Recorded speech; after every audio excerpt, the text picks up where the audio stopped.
They say you never really know your neighbors until you own a lawn. Mine was 12 feet wide, freshly seeded, edged with stone, and exactly 3 inches over the HOA's imaginary line, at least according to Karen Whitmore, the self-appointed sheriff of Karen Park Estates. The first time she parked her SUV on my grass, I assumed it was an accident. The second time, I realized it was a message. And by the third time, when my sprinkler heads were crushed and tire tracks carved permanent scars into the soil, I knew I was at war. Karen's white Lexus GX was enormous, spotless, and always parked at the exact same angle, half on the street, half on my lawn. The front tires rested smugly on the grass, like they owned it. Like she owned it. I knocked on her door that first afternoon, still polite, still believing adults could resolve things with words. She opened the door just wide enough for me to see her perfectly highlighted hair, oversized sunglasses, indoors, and an HOA badge clipped proudly to her blouse.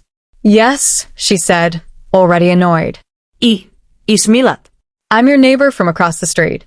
I just wanted to ask if you could avoid parking on my lawn." She laughed. Actually laughed. "Oh, honey," she said, waving her hand dismissively. "That strip isn't your lawn.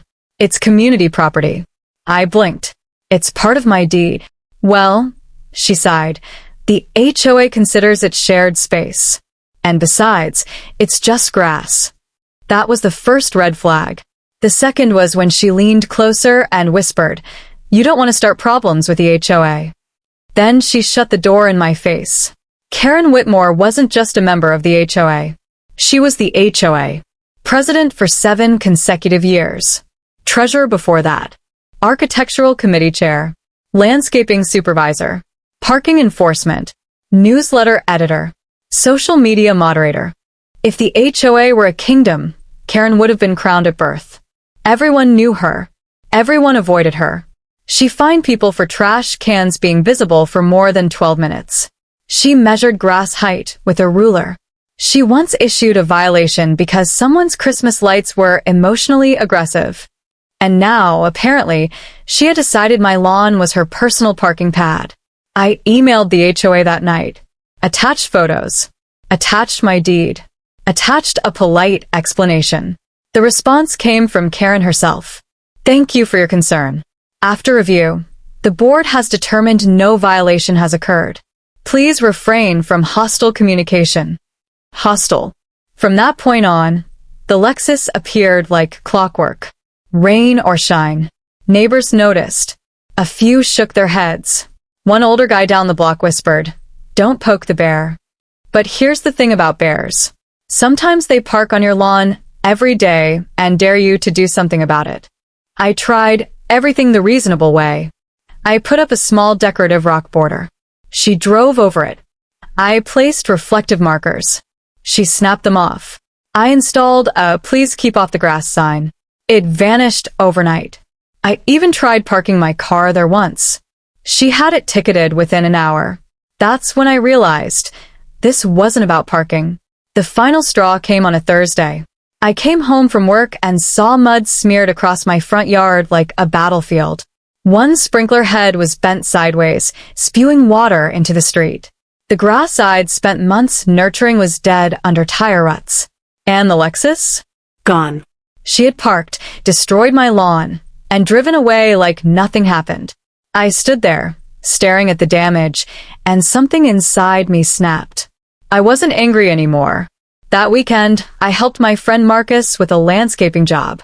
He owned a small business and had just finished a massive mulching contract for a new apartment complex.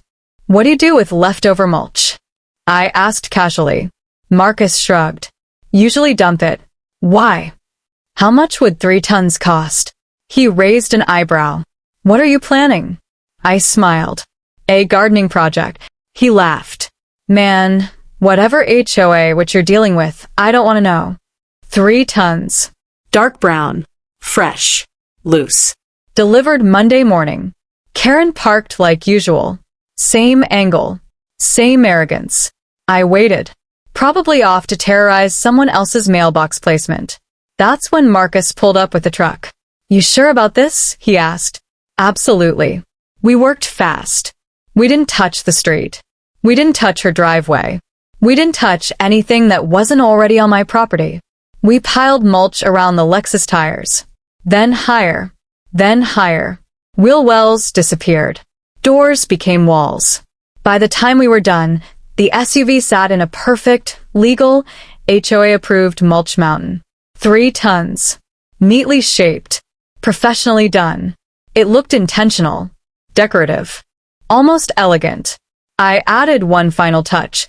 A small wooden sign. Then she froze. Her mouth opened. Sunglasses slid down her nose. She ran toward the pile, heels sinking into the mulch, screaming, "What is this?" She clawed at it with her hands. Mulch spilled everywhere. She tried to open the driver's door, couldn't. She circled the mound like a trapped animal. Neighbors emerged. Phones came out. Someone laughed. Karen screamed, "Call the HOA." I smiled, because this time, the HOA rules were on my side.